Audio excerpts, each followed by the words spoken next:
all countries of the world. Tous les pays du monde. 世界のすべての国。 Salve, salve mundão! Tá começando mais um episódio do podcast TP Mundo, o 22º e muito especial episódio. O país da vez é Israel e eu conversei com uma pessoa muito interessante, o Dr. Isaac Efraim. Se você tá confuso pensando, o Dr. Efraim não é brasileiro? Um cara que fala tão bem e volta e meia da entrevista à Record, como um ótimo psiquiatra, inclusive, falando sobre ansiedade. Pois é, meus amigos, o Dr. Efraim é israelense. Explicando aqui, ele mora no Brasil há muitos anos, quase toda a sua vida, sendo que nasceu em Israel, e uma boa parte da sua família mora lá. Então eu aproveitei essa brecha para entrevistá-lo por aqui. Eu tive a honra de recebê-lo. A conversa foi rolando, ele falou da situação de Israel, guerras, costumes, história, religião, cultura, e quando foi ver ele deu uma aula. Foi uma das conversas mais gostosas que eu tive por aqui. Além de ser conhecido, e super reconhecido também, o Dr. Efraim é casado com a querida Rosana Herman. Bem, eu não sou jornalista, mas aos poucos eu vou ganhando experiência nessa área, até porque já são 22 episódios e com o tempo a gente vai aprendendo, melhorando, se desenvolvendo de uma forma geral. Uma das pessoas que eu mais admiro nessa área é a Rosana, e não é da boca pra fora não. Ela tem vários trabalhos reconhecidos na TV brasileira, mas um programa que eu acompanho muito é o Porta Fora, que ela fala de viagem, países e tem entrevistas, ou seja, eu aprendo muito assistindo Porta Fora, que tem muito a ver aqui com o podcast. Então eu deixo aqui a minha admiração a esse casalzão, e pelos motivos expostos, esse episódio é muito especial. Além do fato de Israel ter uma história única. Então vamos lá, antes da entrevista com o Dr. Efraim, bora as informações e curiosidades sobre Israel. Information about the country. A língua falada é o hebraico, a população é de 9 milhões de pessoas aproximadamente. Israel é um país bem pequeno. Na lista, na ordem de tamanhos, ele é o 151º. Em outras palavras, tem 150 países no mundo maiores que ele. E a título de comparação, o estado de Sergipe é maior que Israel. Olha que curioso.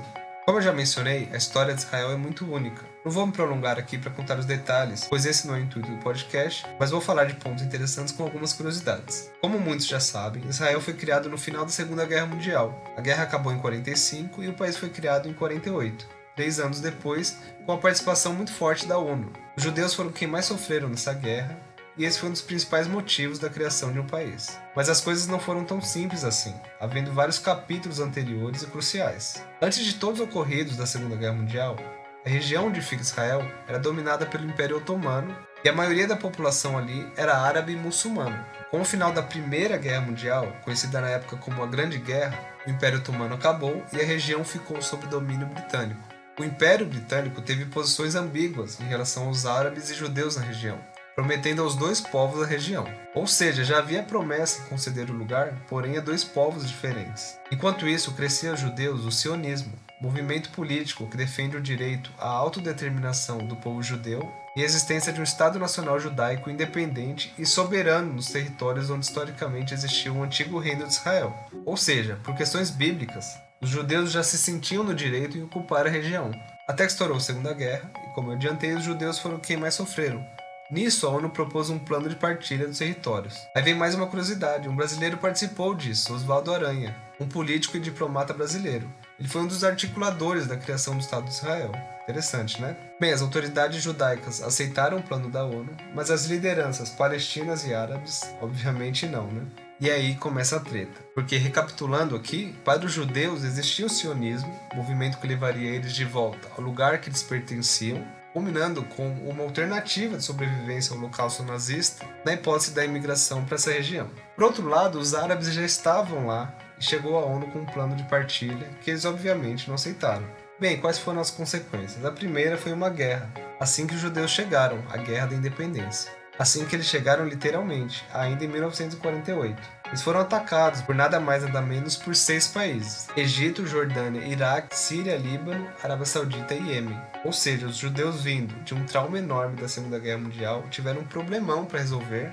E não é que eles resolveram, eles ganharam de todos esses países. Foi uma surpresa, a vitória do recente país na ocasião mostrou uma força enorme nessa guerra. Depois disso, houveram outros conflitos com o mesmo pretexto. Árabes atacando Israel, como a Guerra dos 6 Dias, em que Israel teve ótimas estratégias militares, e todos os outros conflitos Israel venceu, e por isso é conhecido até hoje como o Ótimo Exército. Aí, uma informação adicional sobre isso é que todos são obrigados a servir no exército após o colegial, meninos e meninas, ou seja, não é exceção, e é mais um ponto que explica a boa preparação do seu exército. Infelizmente, a situação perdura até hoje. Houveram alguns anos em que as negociações para um acordo de paz foram adiante, mas sempre foi quebrada por fatores como ataques terroristas, sendo um balde de água fria nessas tentativas de paz. O Dr. Efraim deu sua opinião sobre isso com muita propriedade. Inclusive, a capital de Israel é Jerusalém? Outro ponto que gera essa discussão, porque essa cidade fica literalmente entre Israel e Palestina, sendo lugar sagrado pelos judeus, árabes e também pelos cristãos. Pensa na importância de Jerusalém. Israelenses e palestinos reivindicam a cidade como sua capital, mas Israel mantém suas principais instituições governamentais em Jerusalém, enquanto o Estado da Palestina, em última instância, apenas prevê uma sua futura sede política. Nenhuma das reivindicações, no entanto, é ampliamente reconhecida pela comunidade internacional. Bem, haja discussão, né? Espero que nos próximos anos as coisas melhorem. Saindo um pouco do âmbito político, mas um ponto que reflete a situação é que Israel não participa de torneios da região, mas sim da Europa. Mesmo não localizado no continente europeu, ela participa das eliminatórias da UEFA, até porque seria extremamente complicado a viagem dos jogadores, da comissão, do staff a qualquer país árabe. Imagina, poderia dar muito ruim, né? Outra curiosidade é que em alguns casos não é carimbado no passaporte quando você entra em Israel, pois depois você pode enfrentar problemas para entrar em algum país árabe, só pelo fato de você ter ido a Israel antes. E falando em imigração, vou aproveitar para citar a OP, a empresa parceira do podcast. Se você quer viajar a Israel ou se você tem qualquer dúvida na área migratória, não hesite em contatar a consultoria Over Personalité. Eles podem ajudar quanto à obtenção de qualquer documento, emissão de visto, além de auxiliar nos processos de cidadania e os estrangeiros que moram no Brasil. Inclusive, nesse período de pandemia, cada país tem seu próprio entendimento quanto a viagens, quarentena, etc. A OP, como uma ótima consultoria, está por dentro de tudo. Sigam a página no Instagram, @overpersonalité, e fiquem por dentro das notícias sobre imigração. E mais algumas curiosidades para fecharmos. Outra cidade importante que ainda não mencionei é Tel Aviv, o centro financeiro de Israel, a terceira cidade mais gay-friendly do mundo. Muitos acham que Israel é fechado, mas pelo contrário, é um país aberto à discussão em vários pontos. Mesmo com conflitos com seus vizinhos, muitos árabes moram em Israel. Inclusive, 10% da população segue o islamismo. E por ser um país multicultural, não há uma culinária típica. A comida local é apelidada de Israeli Fusion Food. E mesmo não tendo algo típico, todos que viajam a esse país falam bem da culinária. E para fechar, eu indico um seriado que está disponível na Netflix chamado Nada Ortodoxa. Conta a história de uma comunidade judaica localizada em Nova York que leva a religião de uma forma muito radical. Ali dá para entender um pouco dessa religião, os pontos positivos, mas também os pontos negativos, justamente por serem tão radicais. É realmente uma ótima série e eu vou postar essa indicação lá na página do Instagram, @todosospaises-do-mundo. Tem 4 episódios somente, mas eu acho que vai rolar outra temporada. Realmente é muito bom. Tá, então, essas foram as informações e curiosidades sobre Israel. Vamos agora ao bate-papo com o Dr. Isaac Efraim. Interview with a foreigner. Então vamos lá, vamos começar, pessoal. Estou aqui com o Dr. Isaac. É mais brasileiro do que israelense, mas eu acho que vale super a conversa com ele. Ele é médico psiquiatra. Tudo bem, querido? Tudo bom, Marcos? É um grande prazer estar aqui com você e com os seus seguidores. Prazer é meu. Vamos lá. Primeiro, eu vou abordar questões de Israel, mesmo o senhor sendo brasileiro. O senhor tem dupla nacionalidade? Tripla. Ah, que legal. Qual é a terceira? Eu tenho passaporte brasileiro, eu tenho um passaporte israelense, porque quem nasce em Israel, a não ser que renuncie publicamente à nacionalidade, nunca perde. E toda vez que eu entro em Israel, eu tenho que entrar com o passaporte israelense, senão não me permitem. E também, por uma nova lei de 4 ou 5 anos atrás de Portugal, eu tenho a cidadania portuguesa, porque como eu sou judeu sefaradita, faço parte daquela leva de judeus que tiveram que fugir da Península Ibérica por conta da Inquisição, tanto Espanha quanto Portugal fizeram uma lei que deram direito a todos os judeus que provem a sua descendência de judeus sefaraditas que tenham passaporte ou espanhol ou português. Então também tenho a nacionalidade portuguesa. Ah, sim, super interessante. E qual que é a sua relação com Israel? Bom, eu sou nascido em Israel, nasci em Haifa, uma cidade do norte de Israel, em 1956. O Estado de Israel foi fundado em 48. Perfeito. A minha mãe chegou em Israel antes da fundação do Estado de Israel, com uma leva de crianças que foi levada por lá como um presente da coroa britânica, que era a dona, era uma colônia inglesa, o Estado de Israel, antes da sua independência. Então, acho que minha mãe habitava lá, morava em Israel desde 47, 46, alguma coisa do gênero. E o meu pai era judeu búlgaro, e depois da Segunda Guerra Mundial e da Revolução Comunista na Bulgária, ele também migrou para Israel em 49. Eles se conheceram em 56, se casaram em 56 e em 57 vieram embora aqui para o Brasil. Super interessante também. E qual que é a sua relação com Israel? O senhor veio para cá com 1 ano, e o senhor manteve os costumes, religião? Olha, eu sou um judeu, como é que se fala? É secular, né? Eu não sou aquele judeu que segue as normas. Inclusive, há 2 anos atrás, renunciei à última regra que eu seguia, que era o dia do perdão, fazer o jejum de 25 horas, que eu já estou muito velho e passava muito mal, não me gerava um bem-estar muito grande. Mas, assim, eu fui criado com a língua hebraica, e embora eu não fale fluentemente o hebraico por conta da falta de vocabulário, toda vez que eu vou para Israel é uma tristeza, porque é muito engraçado, porque o meu sotaque em hebraico é o sotaque de um local.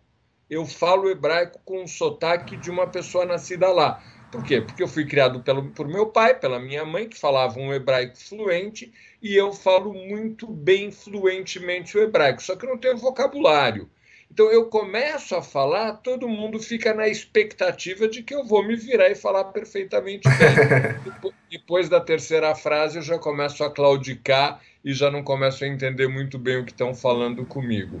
Mas sempre estudei em colégio judaico, estudei no Renascença, desde o do jardim de infância até o 3º colegial. A maior parte dos meus amigos são daquele tempo, do tempo da escola. Então a gente mantém esse vínculo muito importante, essa ligação muito grande. Já tive diversas vezes, acho que já tive umas 10 ou 12 vezes. Em 2013, a minha filha mais nova, a Anitta, que é jornalista, que está morando no Chile, inclusive, pode ser uma boa dica para você. Ótimo. Ela é uma brasileira que mora no Chile. Ela também tem a tripla cidadania. Ela foi passar 1 ano em Israel, fazendo um programa meio que, como a gente fala, de intercâmbio, conhecendo os kibbutzim e como é que são, meio que preparatório até para imigrar para lá, que faz parte do sonho dela estar imigrando por lá, por influência do pai. Só nesse ano eu tive 3 vezes lá, né? Eu fui 3 vezes para Israel para dar uma olhadinha nela, e eu tenho família lá, né? Eu tenho primos de 1º grau, toda a família por parte de mãe. Minha mãe tinha 5 irmãos, com ela eram 6, e todos os meus primos estão lá, eles moram lá, moram em Israel. Então a gente inclusive mantém contato, temos um grupo de WhatsApp junto, então a minha conexão com eles é bastante grande. Entendi. E o que é falado do Brasil? Olha, até pouco tempo atrás, o Brasil era um país muito querido em Israel, era o símbolo da alegria, a coisa do carnaval, a coisa do futebol, a simpatia que o povo judeu, o povo israelense tinha por Israel é muito grande. Na minha última estadia em Israel, eu estava revisitando Massada, que é uma fortificação no meio do deserto, e quando eu comentei para o guia que eu era brasileiro, ele virou para mim e falou assim, como é que era? O meu nome não é... meu nome não é... Falou assim, com sotaque hebraico. Meu nome não é Dadinho, porra. Meu nome é Zé Pequeno. Eu tinha acabado de ver o filme Cidade de Deus. Então, eles têm uma imagem bem interessante do Brasil, tanto quanto um país exótico, como um país alegre. Agora, com esses novos ventos políticos que sopram por aqui, Sim. O pessoal mais progressista, ao qual eu sou ligado, o pessoal um pouco mais socialista, está tendo um preconceito em função dessa política mais de direita que está acontecendo aqui. E o senhor falou dos seus pais, né, que eles vieram para cá. Eles ainda são vivos ou não? Não, meus pais são falecidos já. Tá. E eles têm lembranças da guerra? Eles te contavam muitas histórias? Eu queria saber um pouco, o senhor, como israelense, qual foi a Você sua... diz das guerras de lá. das guerras de lá e também, principalmente, sobre a Segunda Guerra Mundial, que afetou diretamente, né, os judeus. Então, meu pai é de origem búlgara, né? É judeu lá da Península Balcânica. E o rei da Bulgária, ele foi aliado de Hitler. Ele foi aliado de Hitler. E quando Hitler falou assim, quero levar os seus judeus para os campos de concentração, para os campos de trabalho, o rei da Bulgária falou o seguinte, com os meus judeus ninguém mexe. E ele preservou todos os judeus. Foi o único país aliado do nazismo que não permitiu que fosse feito nenhum tipo de genocídio com os judeus de lá. O que meu pai conta é que ele teve que ficar um ano sem estudar por conta da época da Segunda Guerra Mundial, mas de que isso não teve nenhuma grande influência sobre ele. A minha mãe, ela já faz parte da Europa Oriental, da região da Bielorrússia, da Romênia. É uma região que é conhecida como Bessarábia. Forte foi a região onde mais se matou judeus durante a Segunda Guerra Mundial. Mais de 3 milhões de judeus morreram entre campos de concentração e doença. O meu avô, a quem eu não conheci, morreu durante a Segunda Guerra Mundial de tifo. E todos os 6 irmãos, é incrível, eles foram separados durante a guerra. A minha mãe foi levada para Israel através de um barco, através de um navio inglês. Meu tio mais velho, ele era um líder comunista da União Soviética depois da guerra, mas a verdade é que a partir de 48, todos voltaram a se unir em Israel. Todos voltaram a se encontrar em Israel e viveram lá de 48 até 56, quando minha mãe veio aqui para o Brasil, até 57, quando minha mãe veio aqui acompanhada com meu pai, todos eles viveram lá e eles eram muito unidos. Tanto é que os primos são muito unidos até hoje. Caramba, muito legal conversar com o senhor. A história que o senhor está contando é muito interessante e reflete muito bem o que é Israel, justamente o país ali que iniciou no final da Segunda Guerra Mundial. Muito interessante. E o senhor tem um nome bem típico, né? E eu queria saber como que foi a sua infância, essa questão, se existiu eventualmente xenofobia ou muitos questionamentos pelo seu nome.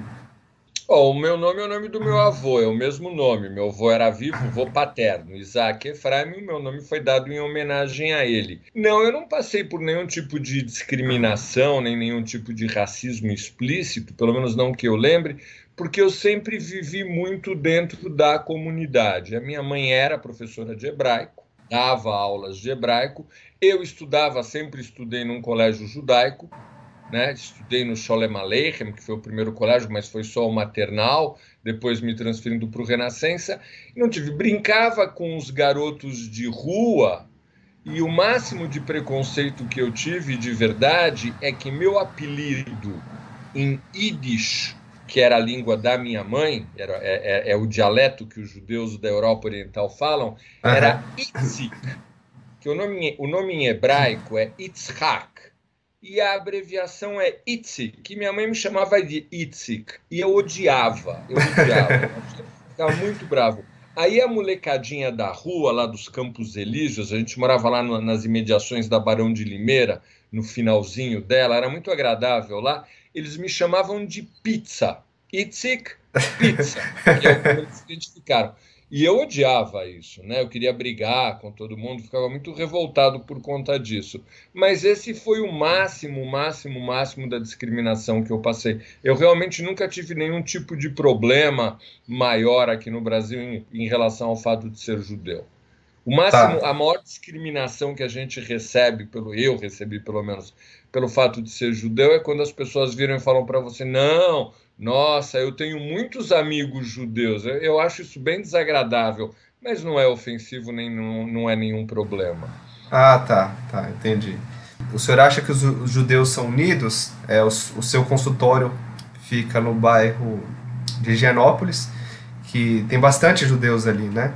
Maior concentração de judeus aqui da cidade de São Paulo. Nós estamos mais ou menos em 30 mil judeus aqui no bairro de Higienópolis. Entendi. E eu tenho essa percepção que os judeus são bem unidos, talvez até mais do que outros grupos. E isso procede? Procede sim, não é tanto quanto se imagina, mas isso é oriundo da estrutura religiosa. Entre os judeus, o rabino, ainda mais os judeus mais seguidores, o rabino é uma grande autoridade, inclusive ele tem autoridade de juiz. Quando tem questões familiares e grandes conflitos, o rabino, os judeus que seguem a religião, eles vão ao rabino e o rabino é que decide.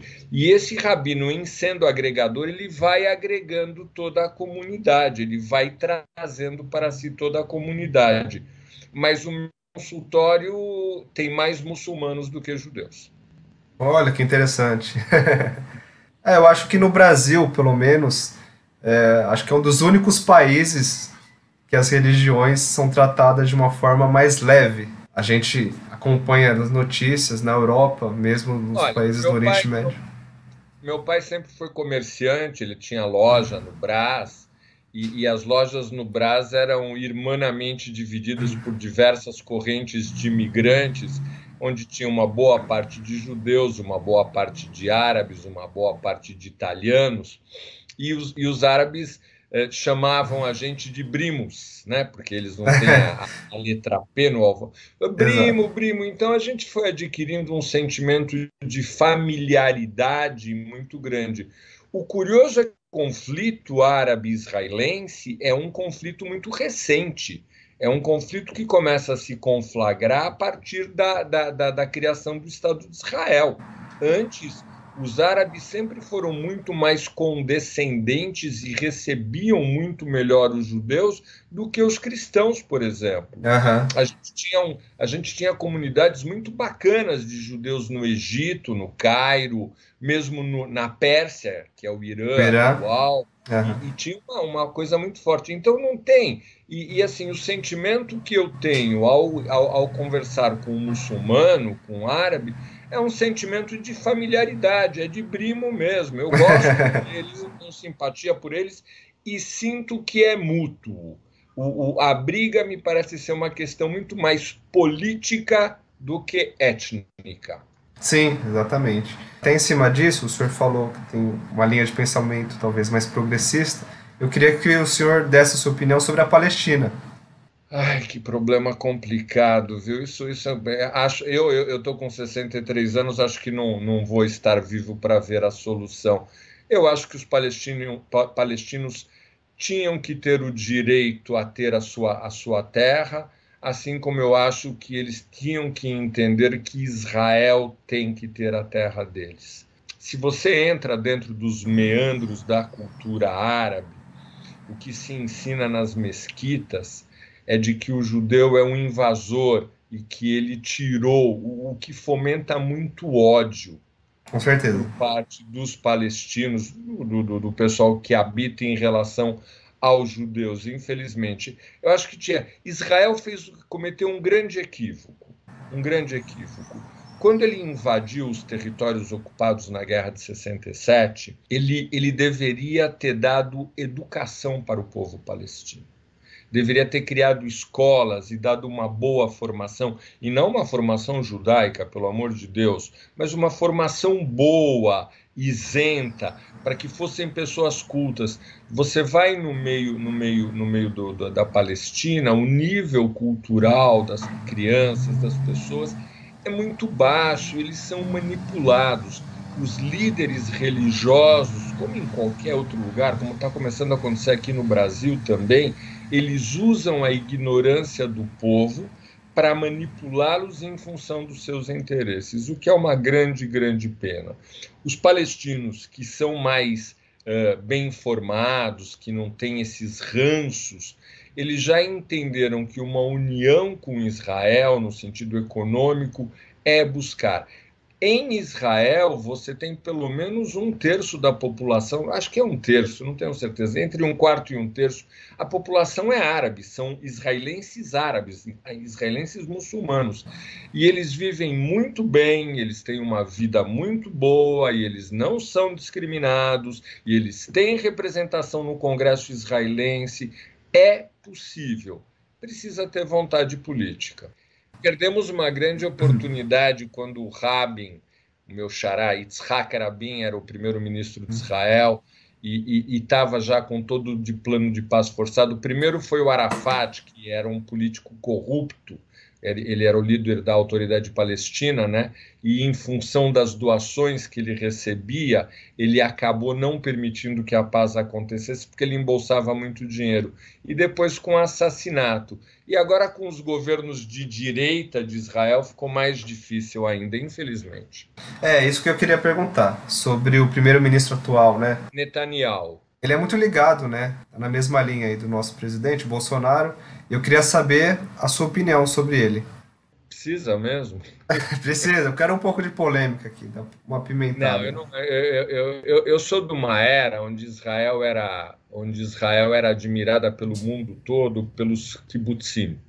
O kibbutz é uma sociedade socialista, basicamente de configuração comunista, onde não tem dinheiro dentro dela, onde todo mundo trabalha pelo bem comum, e que o bem-estar que você tinha lá dentro é impressionante. Eu tive em 1992, eu passei uma semana dentro de um kibbutz e eu fiquei impressionado. Se come em refeitórios, você tem a tua acomodação, as crianças ficam em berçário, é tudo coletivo, até carros são coletivos. Eles viviam fechados, eram comunidades basicamente agrárias, né, viviam basicamente de agricultura. Na que eu tive, vivia de pesca, eles tinham piscinas de peixes, era uma coisa muito boa. E isso tem uma grande influência sobre mim, essa visão mais idealizada. Israel foi fundada com o ideal de ser formado por essas comunidades, por essas comunas, que são os kibbutzim. Mas, infelizmente, a coisa andou por um outro lado, e desde 90 para cá, os kibbutzim foram deixando de existir. Mas eu não gosto de regimes de direita, eu não gosto de regimes autoritários. Netanyahu tem acusações de corrupção sobre ele, evidentemente não são tão grandiosas quanto o que a gente tem aqui, contra o PT, ou contra as rachadinhas da família do presidente e tudo mais, mas tem manipulação, tem jogo, enfim... Muito triste no meu ponto de vista, e lá é muito dividido, né? Você vê que todas as eleições tem que ter coalizão, porque senão não vai para frente. O país é um país politicamente dividido. Sim, fica bem apertado também, né? Né? Não dá para formar, né? Se dá a maioria que um consegue, não é o suficiente para poder fazer 51% do Congresso deles lá. Então eles têm que compor e se compõem. É bem complicado. Eu tenho uma amiga que ela era do Rio Grande do Sul e ela participava das colônias que a gente tinha da comunidade, que se reuniam judeus de todo o Brasil, e ela é a grande representante dos brasileiros imigrantes em Israel, né? Escreve no Facebook dela, é uma pessoa bacana de você vir, Gladys Berezovsky, ela é bem interessante mesmo, é uma pessoa de muito peso lá. E ela tem uma revolta muito grande contra esse pessoal que coloca o seu interesse pessoal acima do interesse do país, infelizmente. Que é muito comum, né? Legal. E eu queria fazer uma pergunta com relação, eu não consegui fazer naquela hora, tradições e a religião. O senhor falou que os rabinos, eles têm um poder muito forte, né? E, inclusive, eu assisti um seriado muito bom, que está em alta, acho que o senhor já até sabe, chama Nada Ortodoxa. Falam um pouco, não sei se é de forma exagerada ou não, mas os costumes dos judeus. O senhor acha que são costumes muito tradicionais? Não, mas o filme fala de uma comunidade lá de Nova York, húngara, que é a mais ortodoxa que tem, é a mais rígida que tem. Sim. Os ortodoxos já têm uma cultura muito rígida. Eu trato de bastante pessoas da comunidade ortodoxa judaica. A incidência de problemas emocionais e mentais por conta dessa rigidez é muito grande, mas o que a gente viu lá naquele filme é uma exceção, né? A tendência lenta e gradual tem sido de uma certa abertura. Tem uma comunidade judaica que chama Chabad, que são judeus ortodoxos, aqueles que usam chapéus, mas eles já são mais liberais, eles já dão uma certa abertura maior, mas eles são durões. O pessoal ortodoxo é durão. Com essa virada de direita que está tendo no mundo como um todo, eles têm se fortalecido mais no jeito mais duro. Mas eu não gosto, eu sou um secular e eu sou a favor do bem-estar, eu sou a favor da consciência, eu sou a favor do equilíbrio, eu sou a favor da liberdade. Você ter que viver a tua vida, seja em qualquer religião, preso por regras da religião, reprimido por regras da religião, não me parece a coisa mais saudável do mundo. Eu não sigo nenhum padrão religioso, mas assim, se Deus existe, né, com certeza absoluta, o que Ele espera de nós é que a gente possa dar o nosso melhor. Uma ação que traga benefícios para a sociedade, que melhore o bem-estar para o ser humano. Eu acho que essa deveria ser a religião de verdade de todos nós. Eu tenho um rabino, Marcos, que ele vem toda sexta-feira lá no consultório. Ele quer tentar me converter a um judaísmo mais ortodoxo, mas ele sabe que ele não vai conseguir. Porque o judeu homem, ele tem que botar o tefilim todo dia, menos no sábado. O tefilim é aquela faixa de couro que você bota no braço esquerdo que reforça a tua aliança com Deus. Se você olhar alguma foto do pessoal lá no Muro das Lamentações, você vem. E ele vem para que eu bote, é uma mitzvah, é uma obrigação que ele cumpre perante Deus, fazer um judeu fazer isso. E eu coloco e faço a reza com muito prazer, com muito fervor, inclusive. Mas se ele não vier, eu não coloco. Super interessante, gostei muito da sua resposta, acho que melhor é impossível. Eu acho que eu consegui falar de tudo que envolve Israel. Vou só fazer mais algumas perguntas sobre as viagens. Quantos países o senhor conhece? O senhor é casado com a Rosana, que ela tem um blog bem antigo, inclusive, falando de viagens. Ela tem um programa com o Porchat, que é super interessante também. Quantos países vocês conhecem? Estou super curioso para saber. Eu não tenho ideia, mas passa dos 20, acho que entre 20 e 30, alguma coisa assim. Aqui na América do Sul, vamos lá, vamos fazer rapidinho agora. Brasil, Argentina, Chile, Colômbia, acho que é só, né? Não tem mais. Peru a gente não conhece, Venezuela a gente não conhece. México a Rosana conhece, eu não conheço. Estados Unidos, Canadá, tivemos na Tailândia recentemente. Japão não conhecemos, China não, a Europa praticamente todos os países, né? Portugal, Espanha, França, Alemanha, Itália, já tivemos 3, adoramos a Itália, recentemente estivemos na Dinamarca, eu não tive na Suécia, mas a Rosana conhece a Suécia, nós estivemos lá na Islândia o ano passado, que é um país maravilhoso. Que legal. Fiquei muito bem impressionado com isso. Que mais? Na África eu conheço a Nigéria, a Argélia, tivemos de passagem pela Etiópia, Israel, evidentemente. Acho que é por aí, né? O senhor viaja com qual passaporte? Brasileiro. Eu só uso passaporte israelense para entrar em Israel. E o português é muito recente, né? Eu ainda não tive a oportunidade. Estou louco para ir para a comunidade europeia usando o passaporte português.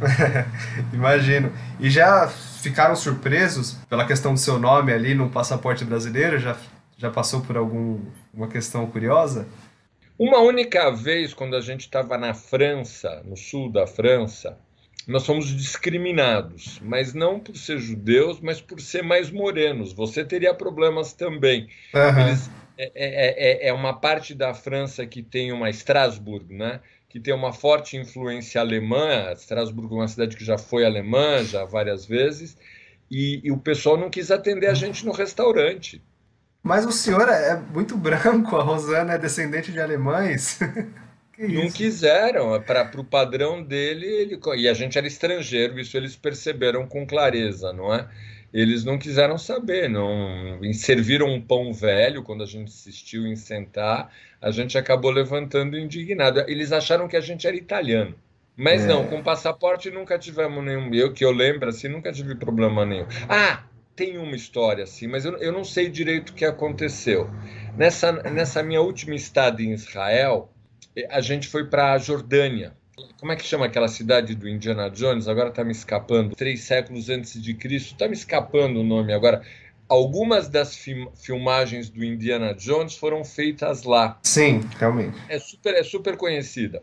E na volta, e a gente, você sabe que só tem um ponto de fronteira entre Israel e Jordânia. Não tem, Israel e Jordânia não têm relações diplomáticas oficiais, só não estão em estado de guerra, pelo menos na época que eu estava lá.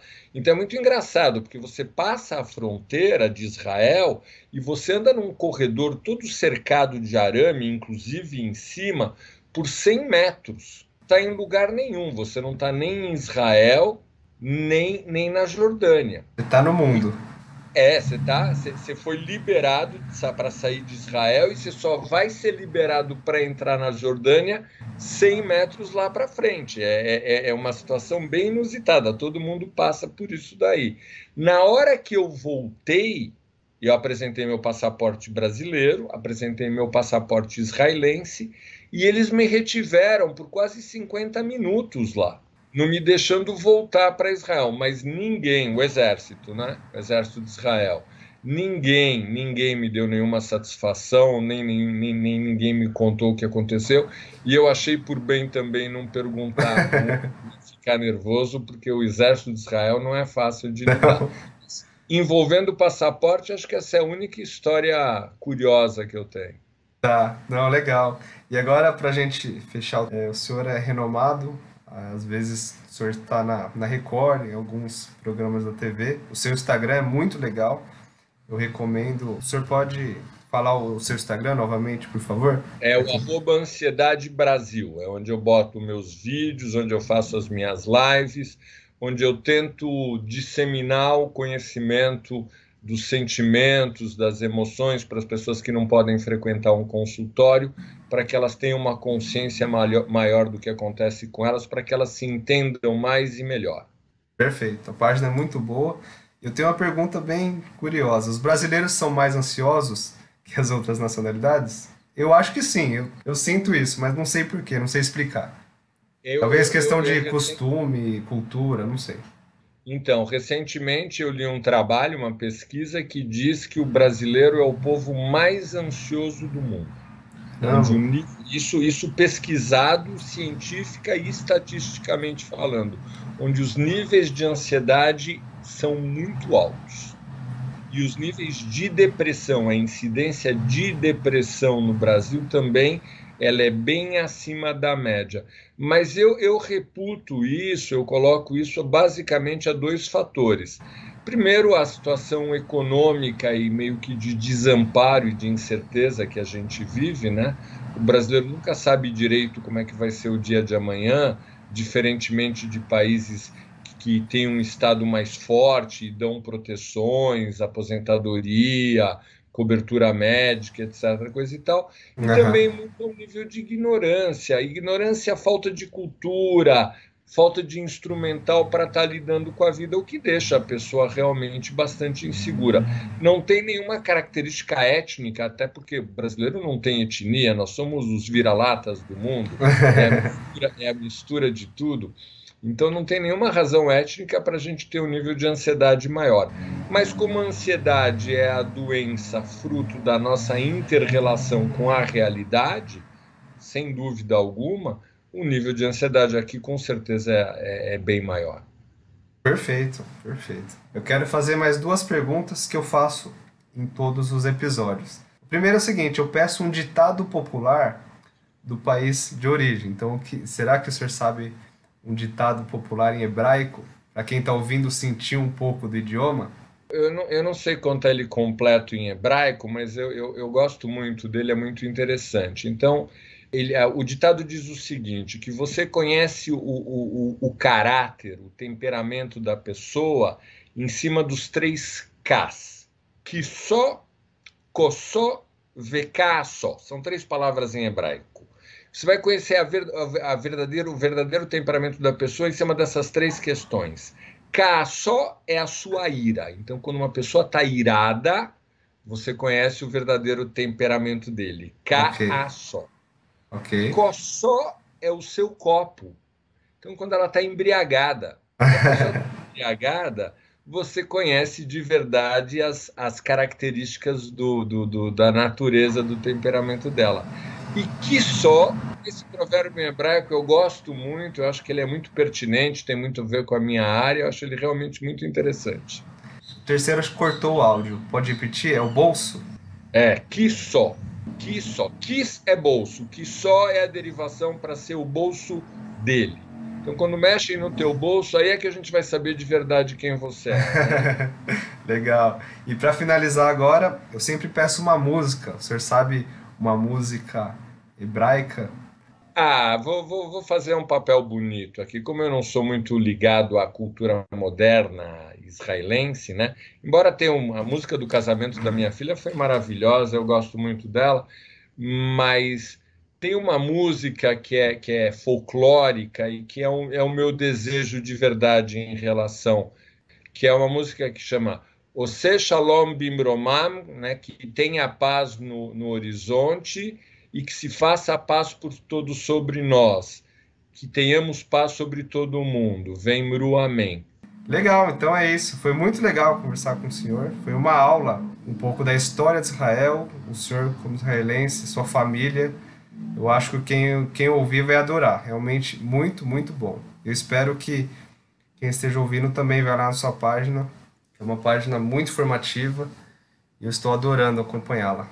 Muito obrigado. Então, grande abraço então, Mário. Obrigado, grande abraço. Tchau. Valeu, tchau, tchau. Daí então, esse foi o bate-papo com o Dr. Isaac Efraim. Como havia adiantado, ele deu uma aula, além de ter ótimos pontos de vista, sendo uma pessoa extremamente inteligente. Mais uma vez agradeço a ele pela participação. Agradeço também a todos que estão acompanhando o projeto, que está crescendo cada vez mais. Acompanhe a página lá no Instagram, que tem o mesmo nome do podcast. Além da divulgação do podcast e dos episódios, eu posto curiosidades também sobre o nosso mundão. É bem interessante e o feedback é bem positivo. O som que o doutor mencionou está rolando para a gente fechar com chave de ouro. Mais uma vez agradeço a todos e bora conquistar todos os países do mundo. Thank you for listening.